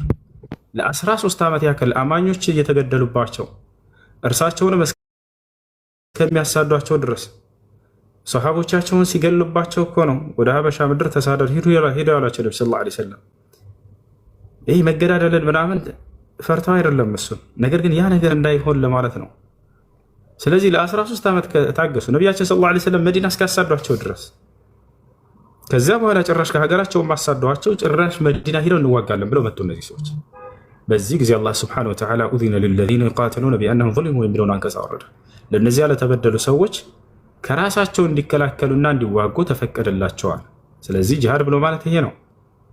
ሊያጠቃህ የመጣን አካል ከራስህ በመከላከል የምታደርገው ማጥቃት ጂሃድ ይባላል። ልክ ለምሳሌ ፖክስ ሊገጥመህ መጣ ሰውየው፣ አንተ የዛኔ በሰላም ተቀምጠሃል። የዛኔ ሊያጠቃህ የመጣን አካል ትከላከላለህ ከራስህ። ከዛም ይሄን ሰው ሊያጠቃህ እስከመጣ ድረስ አንተም ከራስህ እየተከላከል ታጠቃለህ። ይህ ነው ጂሃድ ብሎ ማለት ገብቶሃል? ምን አይነት አንዴ ከይቅርታ ጋር ስለዚህ አላህ ምን አይነት ሰዎችን ነው ተጋደሉ እያለ ያለው ወደሚለው ስንመጣ ጊዜ ወቃቲሉ ፊ ሰቢሊላህ አለዚነ ዩቃቲሉነኩም፣ እነዚያን በእምነታችሁ ምክንያት የሚዋጓችሁን ተዋጓቸው አለ። ምንም የሚያደርጓችሁን የሚጋደሏችሁን የሚዋጓችሁን አለ። ይሄ ነው እየተናገረ ያለው። ይሄ ነገር ጂሃድ አንዴ ይሄ ነገር በኢአማኞች ላይ ብቻ ነው ስላልክ በአማኞችም ላይ ነው ጂሃድ። የሚገርምህ በአማኞችም ላይ ጂሃድ አለ። መቼ ምን አይነቶችን ወደሚለው እንምጣ። ወሰን አላፊ የሆኑ ሰላምን አንፈልግም ብለው መጋደል የሚፈልጉ አካሎችን አማኞችን ቢሆኑ ተጋደሏቸው፣ ጂሃድ አድርጓቸው ብሏል አላህ በሱረቱል ሁጁራት ላይ ሲናገር ምን ይላል? ወኢን ጣኢፈታን ሚነል ሙእሚኒን እቅተተሉ ፈአስሊሑ በይነሁማ ፈኢን በገት ኢሕዳሁማ ዐለል ኡኽራ ፈቃቲሉ ለቲ ተብጊ ሐታ ተፊአ ኢላ አምሪላህ ፈኢን ፋአት ፈአስሊሑ በይነሁማ ቢልዐድሊ ወአቅሲጡ ኢነላሃ ዩሒቡል ሙቅሲጢን ይላል። ወኢን ጣኢፈታን ሚነል ሙእሚኒን እቅተተሉ ፈአስሊሑ በይነሁማ አለ። ሁለት የምእመናን ጭፍራዎች ቢጣሉ በመካከላቸው አስታርቁ መጀመሪያ አላምላክ አላህ አስታራቂዎችን ይወዳል። ወአስሊሑ ዛተ በይኒኩም ይላል። በመካከላችሁ መልካምን አድርጎ አስታርቁ እያለ አላህ ያዛል ብዙ ቦታ ላይ። ስለዚህ ሁለት የምእመናን ጭፍራዎች ቢጣሉ ሁለታቸውን አስታርቋቸው ይዟቸዋል አላህ ሱብሓነሁ ወተዓላ። ፈኢን በገት ኢሕዳሁማ ዐለል ኡኽራ፣ ነገር ግን አልታረቅም ብላ አንደኛዋ በሌላኛዋ ላይ ድንበር ብታልፍ ወሰን ብታልፍ ብትጋደል ፈቃቲሉ ለቲ ተብጊ ሐታ ተፊአ ኢላ አምሪላህ፣ ያቺ ወሰን የምታልፈውን የምእመናን ጭፍራ ተጋደሏት አለ። ወደ አላህ ትእዛዝ እስክትመለስና እስክትታረቅም ድረስ አለ። አየህ አይደለ? ስለዚህ ተጋደሉ የሚለው ለኢአማኞች ብቻ ሳይሆን አማኞችም ሆነው ወሰን እናልፋለን የሚሉ አካሎችን ስርዓት የምናስይዝበት መንገድ እሱ ጂሃድ ይባላል። አሁንም ከካህዲያኖች ወሰን እናልፋለን ብለው እንጋደላለን፣ በቃ ካልተጋደልን ሰላምን አንፈልግም የሚሉ አካሎችን ስርዓት ማስያዣ መንገድ ጂሃድ ይባላል። ሌላ ነገር አይደለም። ጂሃድ ማለት ወሰን አላፊዎችን የእነርሱን ተንኮላቸውንና ሸራቸውን ተከላክለን ሰላማችንን የምናስጠብቅበት የሆነ መንገድ ነው። አላህ ይህን ከመቼ ጀምሮ ነው የደነገገው ወደሚለው እንምጣ። አሁን አምላክ አላህ ሱብሓነሁ ወተዓላ ጂሃድን የደነገገው መቼ ነው? ከዚያ በፊትስ ምን ነበር ወደሚለው እንምጣ። አምላካችን አላህ ሱብሓነሁ ወተዓላ እስከ ሙሳ ዓለይሂ ሰላም ዘመን ድረስ ከአዳም ጀምሮ እስከ ሙሳ ድረስ ጂሃድ የሚለውን አልደነገገም ነበር። ሌላ ምን ነበረው ታዲያ ለካህዲያኖች መልሱ ከተባለ መቅሰፍት የሚባል ነገር ነበር። አንድ ነቢይ ዳዕዋ ያደርጋል፣ ወደ ህዝቦቹ ሄዶ ያስተምራል። አንቀበልም ካሉ እነዚህ አካሎች ጭራሽ በዚያ በነቢይ ላይ ወሰን እናልፋለን እንገላለን ብለው ድንበር ሲያልፉ ጊዜ የዛኔ አላህ ሱብሓነሁ ወተዓላ ይሄን ነቢይ ሂድና ጂሃድ አድርግ አይላቸውም ነበር። ያን ነቢይ ወይ ኑህ ዓለይሂ ሰላም ለምሳሌ እንደዚያ አንቀበልም ባሉ ጊዜ በቃ ህዝብህን በመርከብ ላይ ስራና ውሰድ ሂድ አለው። ከዚያ አላህ ሱብሓነሁ ወተዓላ እነዚያን ቀሰፋቸው። አይ አይደለም የሉጥ ህዝቦች ልክ እንዲሁ ዳዕዋ አድርግ አለው። ዳዕዋ አደረገ ኑህ ሉጥ። እነዚያ ግብረ ሰዶማውያኖች ገሰጻቸው፣ መከራቸው፣ አንቀበልም አሉ። ከዚያ አላህ ሱብሓነሁ ወተዓላ ምን አለው? ቤተሰብህን አማኞች ቤተሰቦችህን ይዘህ ውጣ ከከተማይቱ፣ እኔ ከኋላ ቀስፋቸዋለሁ። ቀሰፋቸው። ሷሊህ ዓለይሂ ሰላም ህዝቦች ባመፁ ጊዜ እና አርሰልና ዓለይሂም ሰይሐተን ዋሂዳ፣ አንድ የመልአክ ድምፅ ላከባቸው፣ ቀሰፋቸው። የሹዓይብ ሁላቸው ነቢያቶች እንደዚህ ነበረ። ጂሃድ የተደነገገው ከመቼ ጀምሮ ነው? በሙሳ ጀምሮ እስከ ነቢ ሰለላሁ ዓለይሂ ወሰለም ጊዜ ድረስ። ማስረጃ ቃለ ሱብሓነሁ ወተዓላ ፊ ሱረት ተውባ إن الله اشترى من المؤمنين أنفسهم وأموالهم بأن لهم الجنة يقاتلون في سبيل الله فيقتلون ويقتلون وعدا عليه حقا في التوراة والإنجيل والقرآن. بالنزي بسوست لاين وجهاد يتدرككم. إن الله اشترى من المؤمنين أنفسهم وأموالهم بأن لهم الجنة. الله مؤمنانوችን ነፍሳቸውንና إن الله اشترى الله ገዛቸው ይላል من المؤمنين ከመؤمናኖች أنفسهم ነፍሳቸውን وأموالهم ገንዘባቸውን ቢአነ ለሁሙል ጀና ለእነርሱ ጀነት ያላቸው ሲሆን አለ። ማለት ነፍሳቸውን እነዚህ ሰዎች ጂሃድ በማድረጋቸው ምክንያት ቢያጡ ሰማዕት ይባላሉ። የዛኔ ገነትን ይወርሳሉ። ገንዘቡንም ልክ እንዲሁ አንድ ሰው ለድሃዎች ምጽዋት ባደረገ ቁጥር ከአላህ ሱብሓነሁ ወተዓላ ጋር ግብይት እያደረገ ነው። በዚህ ያንን ምጽዋት በማድረጉ ምክንያት ገነትን ያገኛል ነው። ዩቃቲሉነ ፊ ሰቢሊላህ በአላህ መንገድ ላይ ይዋጋሉ። ፈየቅቱሉነ ወየቅተሉን ይገላሉ፣ ይገደላሉ። ምን ማለት ያ ከካህዲያን ጋር በሚያደርጉት ጂሃድ ማለት ነው። ወዕደን ዓለይህ ሐቀን ፊ ተውራት ወልኢንጂል ወልቁርአን በእነዚህ በሶስቱ ላይ በተውራት በኢንጂል በቁርአን ላይ ይህ ቃል ኪዳን ያለ ሲሆን አለ። ስለዚህ ይህ ጂሃድ የሚባለው ከጠላት ጋር የተደነገገው መቼ ነው? በእነዚህ ጊዜያት ነው። ከዚያ በፊት የነበረው መቅሰፍት ነው። የመጨረሻው ተቀሳፊ ማን ነው ከተባለ ተውራት ከመውረዱ በፊት ፈርዖን ነው የመጨረሻው ተቀሳፊ። ፈርዖን የመጨረሻው ተቀሳፊ እርሱ ነበረ። በምን ቀሰፈው ከተባለ በማዕበል እንዲሰምጥ አደረገው። ታውቃላችሁ ታሪኩ። ሙሳ ዓለይሂ ሰላም ህዝቦቹን እስራኤላውያኖችን ከግብፅ ይዟቸው እየወጣ እያለ ቀይ ባህር ከፊቱ ተጋረጠበት። በዚህን ጊዜ አምላካችን አላህ ሱብሓነሁ ወተዓላ ለመነ። አላህ ሱብሓነሁ ወተዓላ በያዝከው ብትር ውሃውን ምታው አለው። ከዚያ ከፈለለት። በዚያ ላይ አለፉ ሙሳና ህዝቦቹ። ከዛ ፈርዖን መጣ። እዚያ ሲገባ ጊዜ ያን ውሃ ተመለሰሉ። አላህ ፈርዖን የመጨረሻ ተቀሳፊ ሆነች። ያ ነው። ከዚያ በኋላ ለሙሳ ዓለይሂ ሰላም መጽሐፍን ሰጠው ተውራትን። በዚያ ላይ ከዚህ በኋላ ጂሃድ የሚል ተደነገገ። ከዚያ በኢሳም ላይ ከዚያ በነቢ ሰለላሁ ዓለይሂ ወሰለም ላይ ከዚያ መቅሰፍት የቆመው በዚህ ምክንያት ነው። ቦታቸዋል አይደለ? ስለዚህ ያ ነው ጂሃድ ብሎ ማለት። ሰላም አንፈልግም ብለው የሚዋጉ የሚጋደሉ አካሎችን ሰላም ወይም ስርዓት የምናስይዝበት የሆነ በቅርቡ አንድ የእስልምና እምነት አስተምሮ መምህር የሆኑ ትልቅ ሰውዬ ሲያስተምሩ ካፊሮች እንኳን ባሉበት አካባቢ እንኳን በህይወት አጋጣሚ እንኳን እዛ አካባቢ ብትኖር አንተ ብቻህን ሆነ እንኳን ከቻልክ በቁጥር ለመብረጥ ጥረት አድርግ፣ አሊያ ከነሱ ተስተካከል በቁጥር እኩሉን፣ ከዛ ጂሃድ አውጅባቸው የሚል አይነት አስተምሮ ሲያስተምሩ ይቻላል ነው ወይስ ይለያያል? ከአስተማሪ ወደ አስተማሪ ይለያያል። ለምሳሌ እውነት ነው ሊለያይ ይችላል። ይሄ ትክክል ነው ብለህ ታምናለህ ወይ? እስላም የሚዳኘው በቁርአን እና በሐዲስ ላይ በሚገኙ አስተምህሮቶች ነው። በዚህ ላይ ጥያቄ አለኝ ብለህ የምታመጣው ቪዲዮ ካለ ከፍተህ እሱን እያሰማሃል ያን የተናገረውን እንመልስልሃል። አሁን ያልከው ግን በቁርአንና በሐዲስ ላይ የለም በፍጹም። በቅርብ እንደውም ብዙ ሰው ሰምቶታል። እውነት ለመናገር የዛን ስታመጣው ጊዜ እንመልስልሃለን። እንደዛ የሚል የለም በቁርአንና በሐዲስ ላይ። ጥሩ፣ በውስጥ እልክልሃለሁ ቪዲዮን ፈልጌ ነው። በውስጥ የሚባል የለም። እኔ ጋር ፊት ለፊት ነው ያለው። ይዛና እና በሌላ ስልክ አሁን የለኝማ፣ ቪዲዮ ማስረጃ የለኝም። አሁን ባይሆን ችግር የለም የግዴታ አሁን ይሄ ብቻ እኮ አይደለም። እኔ ላምጣ ካልኩኝ ስለ እስልምና ትህትና የጎደላቸው አስተምሮች በጣም ብዙ ማምጣት ትችላለህ። እውነት ለመናገር ይህን ያክል እንደውም አሁን አንተ በጣም ስትነግረኝ ለምን ተመስጬ እንደሰማሁ ታውቃለህ? ይህን ያክል እንዴት ተመስጬ እንደሰማሁ ታውቃለህ? እኔ በጣም ስለገረመኝ ነው። እስልምና ውስጥ ይህን ያክል ትህትና ያለ መስሎ አልታየኝም ነበር ማለት ባለኝ ኤክስፔሪንስ በዚህ ደረጃ አሁን አንተ ባስተማርከው ደረጃ ይህን ያክል ትህትና ካለ እንዴት ነው እኛ እስከዚህ ድረስ ልናውቅ ያልቻልነው? ማለት እንግዲህ አሁን ጂሃድን በዚህ መልኩ አስረድተኛል። ኦኬ ይሁን፣ ያን ያክል ተቀበል። እኔ ሳነጻጽረው አሁንም የእስልምና ትህትና የጎደለው አስተምሮ አሁንም ሚዛን አይደፋም። እውነት ለመናገር እኔ ለምሳሌ አይሁድ ለምሳሌ እያንዳንዱ እየጠየቅ እየመለስኩልህ ነው፣ እያነጻጸርኩ ይለዛው። ለምሳሌ ትህትና የጎደለው ማን ነው ብለን ስናይ ጊዜ ህፃናቶችን፣ ሴቶችን፣ ሽማግሌን ግደሉ ይላል መጽሐፍ ቅዱስ። እስልምና ደግሞ ምን ይላል? ህፃናቶችን፣ ሴቶችን፣ ሽማግሌዎችን አትግደሉ ይላል። ማን ነው ትህትና ያለው? እስኪ መልስ። ያን አሁን ቅድም እኮ የጠቀስከው ጥቅስ ሙሉ አረፍተ ነገሩን አላነበብኩም። ሁለተኛ ያ ጥቅስ የመጣው አስታውስ ከየት እንደሆነ። ቀኝ ሲመታህ ግራህን ስጠው ከሚል መጽሐፍ የተወሰደ ነው። አስብ፣ የትህትናውን ያክል እንግዲህ ቀኝን ሲመታህ ግራህን ስጠው የሚል መጽሐፍ ላይ እንዴት ነው ያን እንድታወጣ የቻለው ነው? ከዚያ የተወሰደ ነው አትበል። ያነሳሁልህ ብሉይ ኪዳን ነው። ያኛ አሁን የምትናገረው ደግሞ አዲስ ኪዳን ነው። ስለዚህ ጭራሽ ክርስቲያን ነገርኩህ እኮ ይህን ያክል እውቀት እኮ የለኝም። እኔ የሃይማኖት መምህር አይደለሁም። እውቀቱ ከሌለ አንድን እምነት የማታውቀውን እምነት ጥልቅ ብለህ ገብተህ ትህትና የለውም አይባልም። እሺ ከዚህ በኋላ ላለው ማለት ነው። ትህትና ማለት እያስተማርንህ ነው። እግዚአብሔር ቃል በቃል ህፃናቶችን ግደሏቸው ይላል።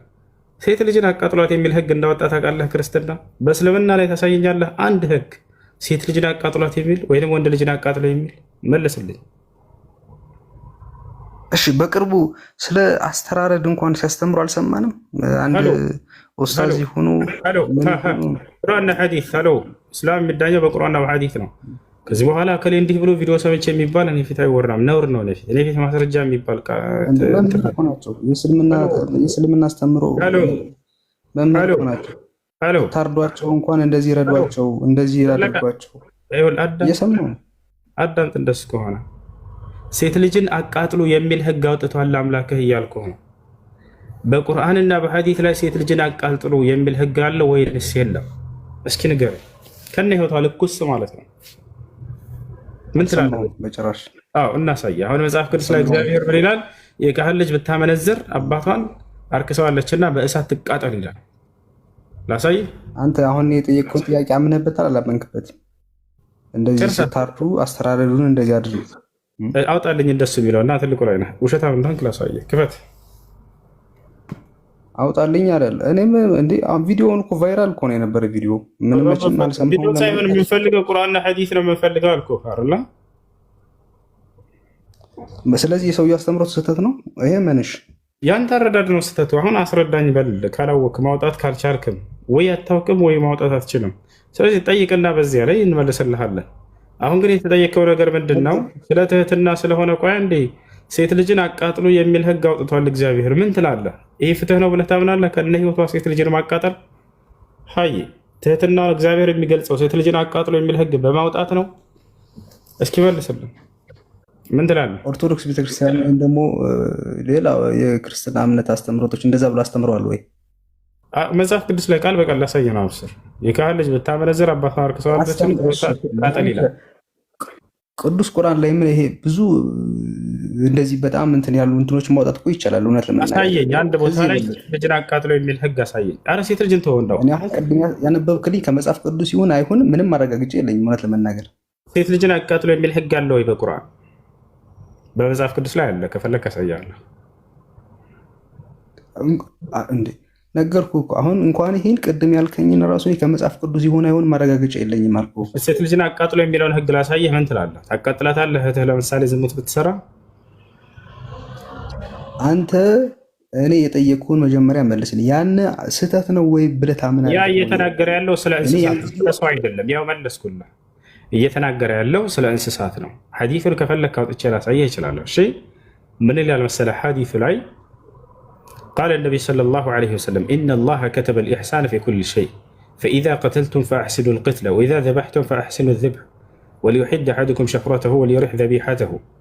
ነቢያችን ሰለላሁ ዐለይሂ ወሰለም ምን አሉ? አላህ በእያንዳንዱ ነገር ላይ በጎ ነገራቶችን እንድታደርጉ ደንግጓል አሉ። ከታችኋል። ፈኢዛ ቀተልቱም ፈአሕሲኑ ልቅትለ ስትገድሉ አገዳደላችሁን አሳምሩ አሉ። ስለምን እንደሆነ ሊናገሩ ነው ቀጥለው ወኢዛ ዘበሕቱም ፈአሕሲኑ ዝብሐ ስታርዱም ማስተራረዳችሁን አሳምሩ አሉ። ወሊዩሒድ አሐዱኩም ሸፍረተሁ አሉ አንዳችሁ ማረጃውን ይስሐለው አሉ። ወሊዩሪሕ ዘቢሐተሁ ከዚያም የሚያርደውንም እርድ ቶሎ ያሳርፈው አሉ። ስለ እንስሳት እየተናገሩ ነው። የምታርደውን እንስሳ ስታርድ ጊዜ መጀመሪያ ስለቱን በደንብ ሳለው፣ ካልተሳለ ያን እንዳታሰቃየው ለእርሱ ማለት ነው። ገብቶሃል አይደለ? ቶሎ ብላችሁ አሳርፉት አሉ። ያ ማለት የፊቱ ቢላዋን ይዘህ አትዟዟር፣ ቶሎ ብለህ አሳርፈው አሉ ነቢ ሰለላሁ ዐለይሂ ወሰለም።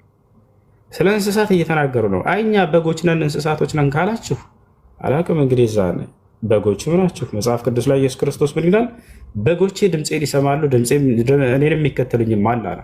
በግ ተብለሃል መጽሐፍ ቅዱስ ላይ አንተ። አሁን ለምሳሌ በጎቼ ድምፄን ይሰማሉ አለ ኢየሱስ ክርስቶስ። የኢየሱስ ክርስቶስ በግ ነህ አይደለም? እንደ መጽሐፍ ቅዱስ ሄሎ እየሰማሁ ነው። የኢየሱስ ክርስቶስ በግ ነህ አይደለ? እንደ መጽሐፍ ቅዱስ ኢየሱስ ክርስቶስ እረኛዬ ነው፣ እኔ በግ ነኝ። ይሸከኝ ኢየሱስ ክርስቶስ ደግሞ የእግዚአብሔር በግ ነው ይላል መጽሐፍ ቅዱስ። ዮሐንስ አየውና ኢየሱስን ሲሄድ አየውና ይህ ኢየሱስ የእግዚአብሔር በግ ነው ይላል። ኢየሱስ ደግሞ የእግዚአብሔር በግ ነው ብለህ ታምናለህ አይደለ? እስኪ ያሳየኝ። እሱን ያሳያለሁ። አብሽር፣ ችግር የለውም።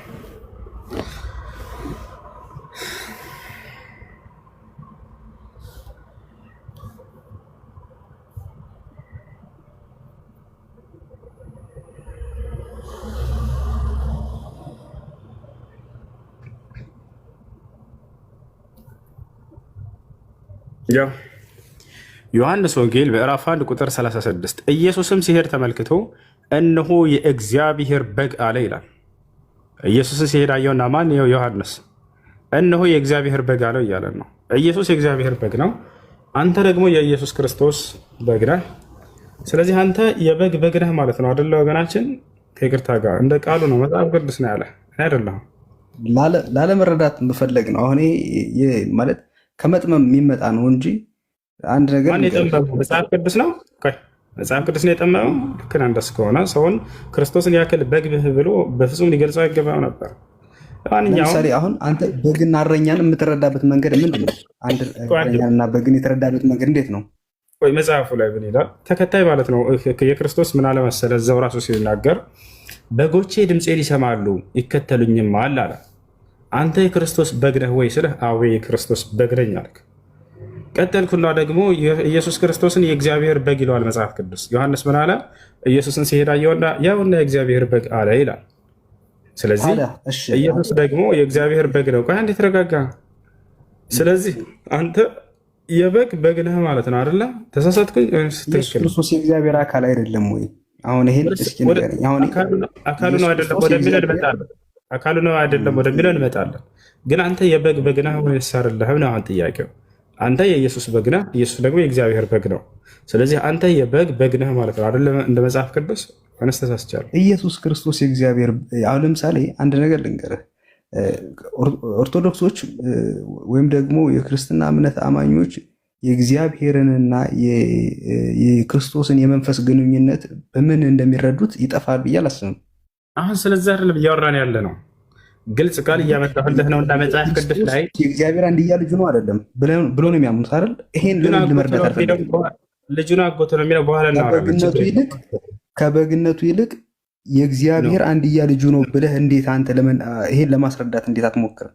እና ይሄ ገብቶሃል በእርግጠኝነት። ወደ እሱ እንሄዳለን። ችግር የለም። ስለሱ መጀመሪያም ስናወራ ነበር ልጅ ማለት ምን እንደሆነ። አሁን ወደ እሱ እንሄዳለን። አሁን ግን እያነሳ ያለሁት ምንድን ነው? ኢየሱስ ክርስቶስ በጎቼ ድምፄን ይሰማሉ ይከተልኝማል ይላል። በጎቼ ሲል ጊዜ አንተ የክርስቶስ በግ ነህ ወይንስ አይደለህም? ነህ አይደለ? አዎ። ዮሐንስ ኢየሱስን አየውና ያውና የእግዚአብሔር በግ አለ ይላል። ስለዚህ ኢየሱስ ደግሞ የእግዚአብሔር በግ ነው አይደለ? ነው። አዎ። ስለዚህ አንተ የበጉ በግ ነው እኮ። ስለዚህ እኮ አዳምጥ። ክርስቶስ የእግዚአብሔር አንድ አካል ነው ብያለሁ እኮ። አንድያ ልጅ ነው ልጁ ነው ምናምን አይደለም ጥያቄው። አንዴ ስለዚህ አንተ የበግ በግ ነህ ወይንስ አይደለህም? እንደ ጥቅሱ ነው አሁን ጥያቄው። ክርስቶስ የእግዚአብሔር አካል ነው አልኩህ እኮ። እግዚአብሔር በግ ነው። እሺ እግዚአብሔር በግ ነው። እግዚአብሔር እረኛ ነው። እግዚአብሔር በጎቹ እኛ ነን። ኢየሱስ ክርስቶስ እግዚአብሔር አይደለም እንዴ? ነው። አዎ ኦፍ ኮርስ። ስለዚህ ኢየሱስ በግ ነው እያለ ነው መጽሐፍ ቅዱስ። በተዘዋዋሪ እግዚአብሔርም በግ ነው ማለት ነው። ምክንያቱም ኢየሱስ አንድ የእግዚአብሔር አካል ስለሆነ ክርስቶስ እኮ የሰው ስጋ ለብሶና የሰው ስጋ ለብሶ አይደለ እንዴ ወደኛ የመጣው? አሁን ከበጎቹ መካከል የተገኘ በግ አይደለም እንዴ እኮ። ስለዚህ በግ መሆኑን አመንክ። ስለዚህ አንተ የበጉ በግ ነህ ማለት ነው አይደለ?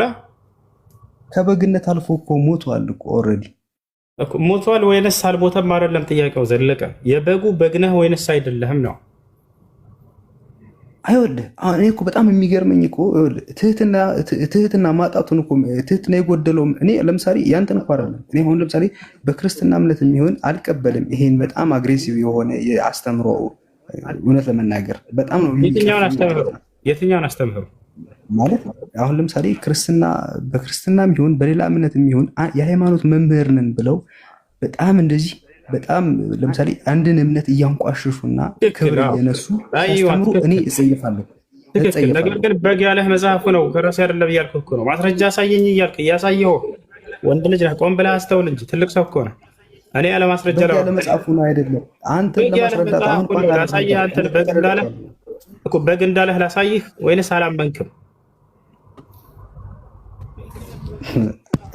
በዛ መንገድ እንዴት ነው ልታሳመነ የምትሞክረው? እኔ ክርስቶስ የእግዚአብሔር አንድ አካል ነው እያልኩህ አንተ የእግዚአብሔር መጀመሪያ የእግዚአብሔር በግ ነህ፣ ከዛ ደግሞ የክርስቶስ በግ ነህ፣ የበግ በግ ነህ ስትለኝ እንዴት ነው የማምንህ? ለምሳሌ እንዴት ነው የምሰማህ? እንዴት ነው ልረዳ የምችለው? መጽሐፉን የምትከተል ከሆንክ እያለ ነው እኮ እያልኩህ ነው። ማስረጃ ሳይ እያልክ እያሳየሁ ነው።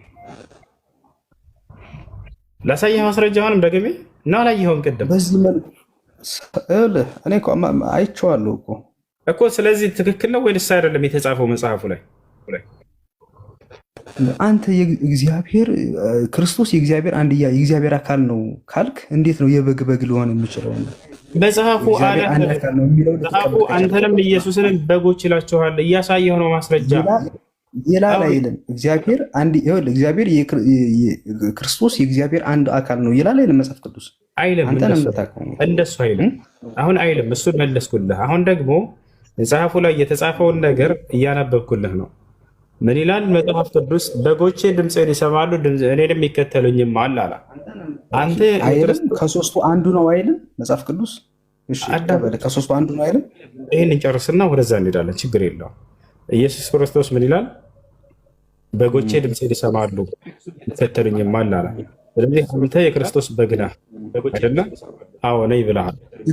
የእግዚአብሔር በግ ለምን መነጣጠሉ አስፈለገ እያልኩ እኮ ነው። አሁን ይህን ጨርሰህ የምትመጣ እሺ፣ ለምሳሌ አንድ አካል አይደሉም ብለኛል። ለምሳሌ ስለ አብ፣ ስለ ወልድ፣ ስለ መንፈስ ቅዱስ እሺ ንገረኝ። ማነው ወልድ ማነው መንፈስ ቅዱስ ማነው? እሺ ንገረኝ። ያንተው ንገረኝ። አልተውም። መጀመሪያ እሱን አስረድተህ ተረድተህ ነው የምትሄደው። ገብቶሃል አይደለ? የበግ በግ ነህ እያልክ እኮ እሺ፣ የበግ በግ ነኝ አልክ። ስለዚህ መንግስተ ሰማያት የሚገባው ደግሞ በበጉ በኩል ካልሆነ በክርስቶስ በኩል ካልሆነ አይገባም አይደለ? ስለዚህ አንተ መንግስተ ሰማያትን መግባትን ለማረጋገጥ ያለ በጉ ወደ መንግስተ ሰማያት ስለማገባ በበግ ቤት በግ ገባ በል እስኪ አንድ ጊዜ። በበጉ ከገባ መንግስተ ሰማያት ስለምገባ ማለት ነው። ቃሉ ነው እንደዛ። በበግ ቤት በግ ገባ ይላል ቃሉ። ያለ በጉ መንግስተ ሰማያትን ልገባ አልችልም አልክ አይደለ? ስለዚህ አንተ ወደ መንግስተ ሰማያት የምትገባው በግ ነህና አንዴ በበጉ ነው መንግስተ ሰማያት የምትገባው። ስለዚህ በበግ ቤት በግ ገባ፣ ገቢው በግ አንተ ነህ። በበጉ ነው የምትገባ። አንተ ደግሞ መንግስተ ሰማያት ክርስቶስን በግ ስላለው ማለት ነው። ስለዚህ አንተ መንግስተ ሰማያት መግባትን ለማረጋገጥ በበግ ቤት በግ ገባ በናንዳስ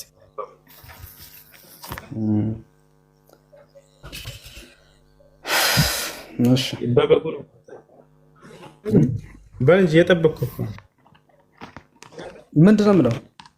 በበግ ቤት በግ ገባ። የትኛው የመጽሐፍ ቅዱስ ቃል ነው እንደዚህ የሚለው?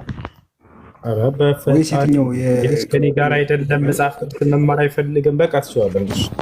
እሺ ማወቅ የምትፈልገው ሌላ ነገር ምንድን ነው? መጽሐፍ ቅዱስ መማር እፈልጋለሁ። እኔ እኮ ይሄን እኮ ነው እንደዚህ ብለህ እኮ በልህ በምናምን እኮ የምታስተውለው። ለምሳሌ እኔ አንተ ልታስረዳኝ በምትችለው መልኩ ካስረዳኸኝና ከገባኝ እኔ አሁኑኑ እኔ እስልምናን እቀበላለሁ ካስረዳኸኝ። ይሄ አግሬሲቭ ሆነ ይህኛውን እምነት እየጣልክ ምናምን ካልሆነ በፈጣሪ መጣል አይደለም። አንድ ጊዜ አንድ መርህ አለኝ፣ እሱን ልንገርህ እባካቸው አዳምጡ ክርስቲያኖች። እኔ ከራሴ አንዳች አልናገርም፣ እንዳነበብኩ እናገራለሁ። ንግግሬም ቅን ነው፣ በማስረጃ እንጂ ያለ ማስረጃ አልናገርምና። ዳሩ ግን ትምህርቴስ በማስረጃ ነው ከመጽሐፍ ቅዱስ። እውነት እውነት እላችኋለሁ እኔ የምነግራችሁ ይህን ከመጽሐፍ ቅዱስ እውነትን ባትቀበሉ ዋይ ዋይ ትላላችሁ። ስለዚህ እኔ በተናገርኩት ነገር ላይ እስኪ ማስረጃ ያሳየኝ የሚል ሰው በጣም ደስ የሚለን። ለምናገረው ንግግር ሁሉ ኃላፊነት ወስጄ ነው የምናገረው። ወዲያው ቆም አድርገህ ይሄንን እስኪ ማስረጃ አሳየኝ ብትለኝ ላሳየህ የምችለውን ነገር ካልሆነ አልናገርም። አስቆመኝና ጠይቀኝ። ልክ ቅድም ለምሳሌ ኢየሱስ በግ ነው የተባለበትን አሳይ ስትለኝ ደስ እያለኝ ነው ቶሎ ብዬ አሳየው። ገብቶሃል አይደለ? ቃል በቃል ለዚያውም ያለውን ነገር ብቻ ነው የምናገረው፣ የሌለውን ነገር ከራሴ አልፈጥርም። ስለዚህ አንተም ተረጋጋ። ስለዚህ አንተም በግ ተብለህ ስጠይቅህ እኮ ተረጋጋ ትለኛለህ፣ ወይም ደግሞ ትክክለኛ መልስ ልሰጠኝ አልቻልክም። አንድ ጥያቄ ልጠይቅህ። ለምሳሌ እነሆ የእግዚአብሔር በግ አለው ብለሃል። ክርስቶስ ወደ ምድር እንዴት እንደመጣ፣ ለምን ተልኮ፣ ለምን ዓላማ እንደመጣ መቼስ ይገባሃል። ገብቶሃል? መቼስ ይገባሃል። ወደ መሬት የመጣበት ተልኮ የመጣበት ዓላማ ምን እንደሆነ ይገባሃል። መጽሐፍ ቅዱስን አንብበሃል ብዬ ስለማስብ ማለት ነው። ሊሰብክ ነው የመጣው። ዓላማ ይሄ ነው። ሊሰብክ ነው የመጣው። ስለዚህ መጽሐፍ ቅዱስን አልተረዳኸውም ማለት ነው። አንተ አላነበብከውም ማለት ነው። ማስረጃ ሳየኝ ነው የሚባለው። ዘለቀ ኢየሱስ ክርስቶስ ምን አለ? አዳምጠህ ወደ ሌሎች ከተሞች ሄጄ እግዚአብሔር ወንጌል ልሰብክ ይገባኛል፣ ለዚህ ዓላማ ነው እና የመጣሁት አለ። የመጣበትን ዓላማ ራሱ እየተናገረ ልሰብክ ይገባኛል፣ ወደ ሌሎች ከተሞች ሄጄ ወንጌልን ልሰብክ ይገባኛል አለ። አንድ ሰባኪ ነው ኢየሱስ ክርስቶስ። አንድ መልእክተኛ ነው፣ አንድ ነቢይ ነው፣ ሌላ ነገር አይደለም። ስለዚህ አምላክ የሰጠውን ቃል ሊሰብክ ነው የመጣው። ዮሐንስ ወንጌል 8:40 ላይ እንደዛ ከሆነ እዛው መጽሐፍ ቅዱስ ላይ ስማኝ፣ እዛው መጽሐፍ ቅዱስ ላይ ነቢያትና ሐዋርያት የተናገሩት እሱ እንደሚመጣ አስቀድሞ እንደሚመጣ ለምን እንደሚመጣ ለምን ዓላማ እንደሚመጣ የተናገሩትን ምን ልታደርገው ነው? እሺ አንዱን አሳየና በቃ በዚሁ እንቋጨዋለን። ማስረጃ አሳየና ከነቢያቶች ኢየሱስ ይመጣል ብሎ የተናገረ አንተ እኮ ነው መጽሐፍ ቅዱስን በደንብ የምታውቀው። ስለዚህ የሌለ ነገር አትናገር። እሺ ከዚህ ሌላ ጥያቄ ሌላ ክርስቲያን ይቀጥል። በቃ እሺ ትቀጥላለህ። እሺ አረፍ ውሃ እየጠጣህ ምናምን። እሺ ከላይ ሰላም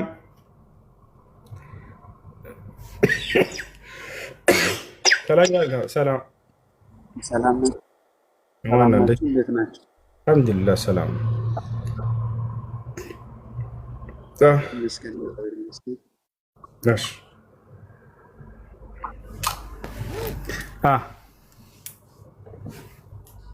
ጥያቄ አለ ወይስ እንጠይቅህ? ምረጥ።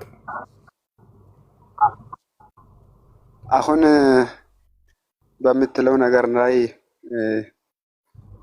ልጁ በደንብ መልስ ስላልሰጠ ኢየሱስ ክርስቶስ የመጣው ለማስተማር ነው ለመስበክ ነው ብለህ ነበር።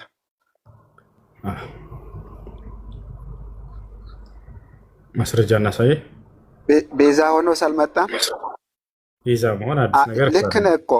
ኢየሱስ ክርስቶስ ለማስተማር አልመጣም። ለማስተማር ብቻ ሳይሆን ቤዛ ለመሆንም መጥቷል። መጽሐፍ ላይ የዮሐንስ ወንጌል ላይ የሰው ልጅ ለሰው ልጆች የራሱን ነፍሱን ቤዛ አድርጎ ሊሰጥ መጣ ይላል። ቤዛ መሆን አዲስ ነገር አይደለም። ሙሴ ራሱ ለእስራኤላውያን ቤዛ ተደርጎ ተልኳል ከእግዚአብሔር ዘንድ። ሙሴ ቤዛ ነው። ማስረጃ ላሳየ።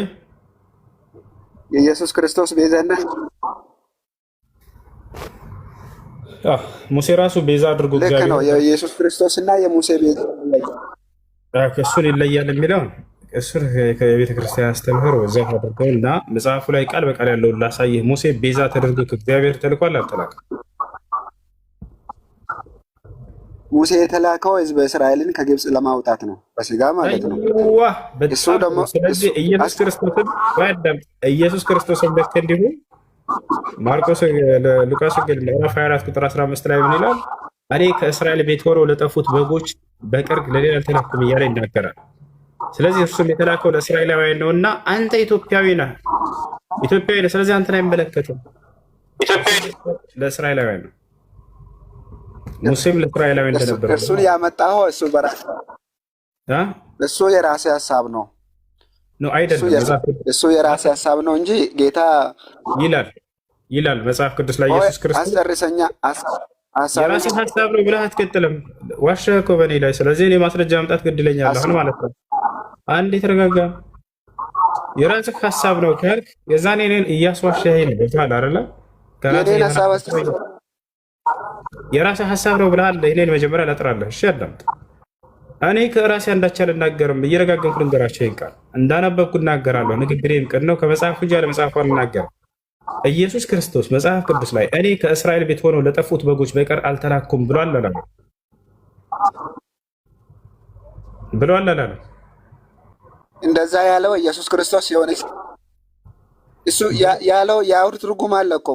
ቆይ ብሏል አላለም? ሲጀመር እኛ ቆይ ብለዋል። ልንገርህ፣ ጠይቀሃል አይደል? ልመልስልህ። ስለዚህ ብሏል መለስክ እኮ። ይሄ ነው። ቆይ ልመልስልህ። አይሽ እኛ ክርስቲያኖች እኮ እስራኤል ዘነፍስ ነን። እኛ እኮ እስራኤል ዘነፍስ ነን። እስራኤል ማለት የእግዚአብሔር ሕዝብ ማለት ነው ትርጉሙ። ማነው እስራኤል ዘስጋ የስጋ ማነው? እስራኤል ማለት እግዚአብሔር ሕዝብ ነው ብሎ የተረጎመልህ ማነው? መጽሐፍ ቅዱስ ላይ ማስረጃ አውጣ። ና ትልቁ ላይ ነው። ክፈት፣ ያላ ክፈት። አንዱ ነገር የምልህ ነገር ክፈት። ከፍታለሁ። ለመክፈት አይመቸኝም። አንድ ስልክ እኔ ከፍታለሁ። አንድ ስልክ ስላለኝ ለአሁኑ ወዴትም አትሄድ። በእኔ ከፍታለሁ ይመቸኛል። ና ስለ ምዕራፍ እና ቁጥር ያላ ያይዛለሁ። መጽሐፍ ቅዱስ እየነገርኩህ ልክ ንገረኝ። ማስረጃውን መጽሐፍ ቅዱስ ላይ ያለውን ሀሳብ እንደፈለክ እንደራስህ ንገረኝ። ማስረጃውን እስራኤል ማለት የእግዚአብሔር ሕዝብ ማለት ነው የሚለውን አሳየኝ።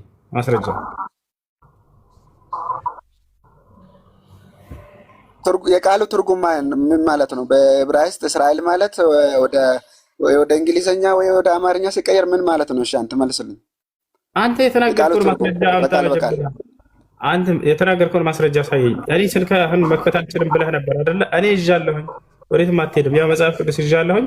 እስራኤል ማለት የእግዚአብሔር ሕዝብ ማለት ነው የሚለውን ፍቺ ከየት ነው ያመጣኸው? እኔ እኮ በመጽሐፍ ቅዱስ ላይ ያለውን ብቻ እኮ አላምንም እኮ። አድምጠኛ እንደ ስለዚህ አሁን እንደ መጽሐፍ ቅዱስ ነው እና የእምነትህ እዛው ነው የምትዳኘው። ቆይ አንዴ እስራኤል የሚለውን ስም አመጣጥ አስተምርህ ነው። አሁን አዳምጥ እሺ። አሁን ላስተምርህ ነው። በገዛ መጽሐፍህ ላይ እስራኤል የሚለው የማን ስም ነበር? ከመጀመሪያው ጀምረን እንነሳ። እስራኤል የሚለው የማን ስም ነው? እስራኤል የሚለው የማን ስም ነው? እስራኤል የሚለው የያዕቆብ ስም ነው። ያዕቆብ በጣም ጥሩ። ስለዚህ የአንድ የግለሰብ ስም ነበር እስራኤል የሚለው። ልብ በሉ። ያዕቆብ እስራኤል የሚለውን ስም ያገኘበት ምክንያት ምንድን ነው ይላል መጽሐፍ ቅዱስ።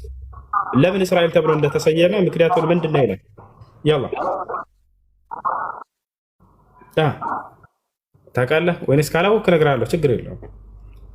ያዕቆብ ለምንድን ነው እስራኤል ተብሎ የተጠራው የተሰየመው? አታውቀውም? የ12ቱ የእስራኤል ነገድ ሆነ ነው። የ12ቱ ነገድ አባት በመሆኑ አይደለም። ተሳስተሃል። ልንገርህ ወይ ያዕቆብ እስራኤል ተብሎ ለምን እንደተጠራ እንደ መጽሐፍ ቅዱስ ልንገርህ ወይ? ሌላም አለ። እሱ ብቻ ልንገርህ። እኔ ራሱ ልንገርህ። ያው ከእግዚአብሔር ጋር ታግሎ ጎበዝ ልጅ ልንገርህ እኮ ጨርሰው እየሰማ ነው። ስላሸነፈ ከሰውም ከእግዚአብሔር ጋርም ታግላልና ከእንግዲህ ወዲህ ስሙ እስራኤል ይባል ተባለ። በጣም ጥሩ። ስለዚህ ያዕቆብ እስራኤል ተብሎ የተሰየመበት ምክንያት ምንድን ነው? እግዚአብሔር ጋር ትግያ ታግሎ እግዚአብሔርን አሸንፎት፣ ፍጡር ፈጣሪ አሸንፎት፣ እግዚአብሔር ጋር ትግያ ተጋጥሞ ያዕቆብ በትግያ አሸንፎት እግዚአብሔርን አሸንፎታል። እግዚአብሔርን አሸንፎ ከዚህ በኋላ አንተ ከሰውም ከእግዚአብሔርም ጋር ታግለህ አሸንፈሃልና ያዕቆብ ሳትሆን እስራኤል ተብለሃል አለው። ያሰላ ኦሪት ዘፍጥረት ላይ ታገኘዋለህ። ስለዚህ ያዕቆብ እስራኤል ተብሎ የተጠራበት ምክንያት ምንድን ነው? ከአምላክህ ጋር ትግያ ተጋጥሞ አሸንፎት አምላክህን አስቡት። በብሉይ ኪዳንም ተሸንፎ በያዕቆብ በአዲስ ኪዳንም በያዕቆብ ልጆች በአይሁዳውያን ተገርፎ ተገድሎ ተሰቅሎ ምናምን በሁለቱም ጊዜ የተሸነፈ አምላክ፣ በሁለቱም ጊዜ የሚደበደበ አምላክ። እንዴት ነው ያጀማ ይሄ ነገር? ያዕቆብ ከአምላክ ጋር ትግያ ተጋጥሞ ይላል መጽሐፍ ቅዱስ። ከዚያ ያዕቆብ አምላኩን አሸንፎት በትግያ ከዚህ በኋላ ወይ አዳምጣድ አሸንፎት ከዚያ በኋላ እስራኤል ተባለ ይላል። ስለዚህ እስራኤል የግለሰብ ስም ነው። የተሰየመበትን ምክንያት በዚህ ስም ያዕቆብ ከአምላኩ ጋር ከእግዚአብሔር ጋር ትግያ ተጋጥሞ በማሸነፉ ምክንያት ነው እንጂ እስራኤል ማለት የእግዚአብሔር ሕዝብ ማለት ነው የሚለው ከሄደ ልታወጣ አልቻልክም። ለዚህ ነው የተሰየመበት ምክንያት። ይሄን ያሳል። እሺ ቆይ ወደ ኋለኛው እንድመለስና ኢየሱስ ክርስቶስ ለእስራኤል ብቻ ነው ተላኮት ያለው ምክንያት ምንድን ነው? ከላይ አንብበሃል? ከላይ አንብበሃል? ምክንያቱ ለምን እንደዛ አለ? አይ ከላይ ብቻ ያለውን ብቻ ንገረኝ እስኪ። እሺ ረጋ በልሽ እስክመልስ። እሺ ቀስ በል። ከእስራኤል ውጭ የሆነ ሴት መጣች። ከዚያ እኔ ለእስራኤል ብቻ ነው የተላኩት አላት። ገብቶሃል አይደለ? ብናወጣ ይመልስልህ። እሺ ትክክል ነህ። አሁን አዳም ብናወጣ የከፋ ነው የሚሆነው። እሺ አድምጠኛ። እኔ አውራ ሴትዮ ልጄን ፈውስልኝ ስትል ጌታ ለውሾች ለልጆች የተባለው ለውሾች መስጠት ይገባልን አላት። ከዛ እሷ ከልጆች የተረፈውን ለውሾች እየተግባባን እንድንሄድ አብረን እናወራለን። አብስር ቀርበታ ምንድን ነው ያላት ነው ያልከው? ሴትዮዋ ምን አለችው? ካልመለስኩልህ ለምን ታቆመኛለህ? ሀሳብን ልጨርስ እየተናገርኩ እኮ አይደለም ጥቅሱን እያነበብክልን ነው አይደለ? ስለዚህ እንደዚያ እየተረጎምክልን ሂድ። ምን ችግር አለው? ቅድም ልክ ሲተረጎም እንደነበረው ምን አለችው ነው ያልከው? ያቺ ሴት በስጋ እስራኤላዊ አይደለችም። እሺ ስለዚህ አድምጠኛ። እሱ ደግሞ ለልጆች የተዘጋጀው ለውሾች ይሰጡታል ስል እሷ ደግሞ ከልጆች የተረፈውን ውሾች አለው ማን ነው? ኢየሱስ። ውሾቹ በእግዚአብሔር በአምላክነቱ በኢየሱስ ክርስቶስ ያላመኑ ማለት ነው አይደለም። እስራኤል የተማሩ ቆይ ልንገርህ። አዳም ጥረገ ለምን ተዋሻለህ? አይልም። አሁን እኮ አንተ ያው አንዱ ነገር ልንገርህ። ሃይማኖታችን እኮ በመጽሐፍ ቅዱስ በ80 አሐዱ ብቻ ላይ አልተመሰረተም እኮ ልንገርህ። ያው እኛ መጽሐፈ ሊቃውንት አለ፣ መጽሐፈ መነኮሳት አለ። እሱን የሚያነሳ አውጣና ስለበዛለች ደስ ብሎ ይፈታል። ደግሞ የወንጌል የአንድምታ ተርጓሚ አባቶች የተረጎሙት አለ። አንድምታውን አውጣና ስለበዛለች በሱ እኮ እሱን አውጣና ስለበዛለች የምን ማኮ እንድታሳየን። ቆይ ልንገርህ። ያው ቅዱስ ጴጥሮስ በመልእክቱ ላይ ምን ብላ መሰለ? አሁን የተናገርከውን ፍቺ ከየት ያገኘው? ቆይ ልንገርህ። ትንቢት በሰው ፍቃድ አልመጣምና በመንፈስ ቅዱስ ሆነው እነሱ ጻፉት። ስለዚህ የእግዚአብሔር መጽሐፍ መተርጎም ያለበት በመንፈስ ቅዱስ ያለ ብቻ ነው። እኔ አሁን ከራሴ ተነስቼ እንደዚህ መተርጎም አልችልም። አንተም ደግሞ በራሴ አረዳድ በቃል አንብበህ አሁን የተናገርከውን ፍቺ ከየትኛው አባት ነው ያገኘኸው? እሺ ንገረን፣ ችግር የለውም። እሺ ልንገርህ። አሁን እኔ እሺ ልንገርህ። ከፍተህ አሳየን። ማየት ፈለግን እኛ ይሄን ትርጓሜ ከየት እንዳመጣው።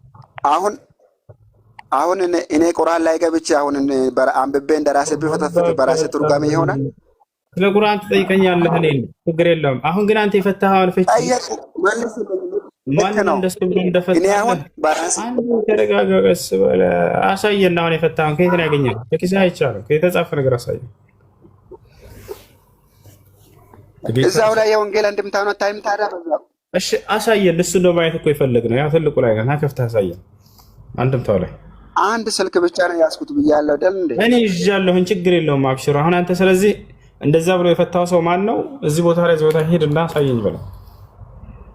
አንድምታውን ክፈታ። የወንጌል አንድምታው እዛ ጋር ያለው ምን ይላል? አንድምታው አንድምታ ቀጥታ መጽሐፍ ቅዱስ ነው የያዝነው እኛ። ማን ብሎ ነው? ማን ነው እንደሱ ብሎ የፈታው? እሺ ስሙን ንገረን። የቤተ ክርስቲያን አባቶች፣ የቤተ ክርስቲያን ሊቃውንት በሲኖዶስ። የትኛው ሊቃውንት? ለምሳሌ በሲኖዶስ በአባቶቹና ለምሳሌ እነ ቅዱስ ቄርሎስ፣ እነ ቅዱስ ዮሐንስ አፈወርቅ የተረጎሙት ድርሳናል መጽሐፍ ቅዱስን በየምዕራፉ እነሱ በመንፈስ ቅዱስ የተረጎሙትን ነው የሚቀበለው። እንደሱ ብሎ የፈታው የትኛው ቄስ ነው? አሁን አንተ ፍቺ የፈታው ኮይሊንግ ለአሁኑ መረጃ እንደዛ ባይኖረኝም ማለት ነው። እኔ አንድ ጥያቄ አለኝ። ለምሳሌ የሃይማኖት መጽሐፍ ቅዱስ መተርጉማን ቄሶች ናቸው እንዲህ በአንተ አሁን እያልክ ያለው አንተ ቄሶች ናቸው፣ መጽሐፍ ቅዱስ መተርጉማን ቄሶች ናቸው። ማንም ሰው ከመሬት አንተ እኔ ልጨርስ። እኔ ነገርኩህ። እኔ እናቴ ትሙት እላለሁ። እኔ የአይሁድ እምነት ተከታይ ነኝ። ክርስትና ኦርቶዶክስ እምነትን ለመቀበል ማለት ፍላጎቱ አለኝ፣ ማልዋሽ ነገር ማለት ነው። ምክንያቱም እኔ በአስተምሮ እኔ ብዙ እንትኖችን ሪፈር አድርጌያለሁ። እኔ መጀመሪያ የማየው በአስተምሮ እኔ ክርስትና ከእስልምና የተሻለ ነው አግኝቼዋለሁ። አንዴ ሄድ አውራው እስኪ አንድ ጊዜ ሲናገር የነበረውን ምንድን ነው? ትክክል ነው ሲናገር የነበረው? ቆይ አስጨርሰኛ ልጨርስ። ያው ቀስ በል አሁን አውራው። ቄሶች አይደሉም የሃይማኖት መተርጉማን። እንዴ አንተን ነው መልስ የምሰጥህ። ለምሳሌ መጽሐፍ ቄሶች ናቸው እና ራሱ ቄሶች ናቸው ብሎ የተናገረውና ቄሶች ናቸው የሚተረጉሙት ሲናገር ነበረ። ስለዚህ ትክክል ነው። አንተ ደግሞ ቄሶች አይደሉም እያልክ ነው። አንድ የቤት አድርገ ሊቃውንት እያልክ እኮ ነው እኮ። ስለዚህ እሱ ነው ሊቃውንትና ቄሶች ናቸው ሊፈቱት የሚገባው እያለ ነው። ትክክል ነው፣ እውነት ነው። አሁን ምንድን ነው ያልከው? ቄሶች አይደሉም ስትል አልነበር እንዴ? አሁን ደግሞ እውነት ነው አለ። እሱ ነው ያለ ስለው ማለት መልሰህ ነገር ይመልስላችሁ። አስጨርሱኛ። ቄሶችና ሊቃውንት ሚናቸው ለምሳሌ ሊቃውንት ምንድን ነው ሚናቸው? ሊቃውንት ምንድን ነው? ሊቃውንት ቄስ ሳይሆን ያው ቅዱሳን አሉ፣ መመርመር መተርጎም ነው ማስተማር አይደል እንዴ ሚናቸው? አትናቴዎስ አሉ በመንፈስ ቅዱስ። አሁን የተናገረውን ማንኛው ሊቃውንት እንደሱ ብሎ እንደፈታ ልታወጣ አልቻልክም ማለት ነው። እሺ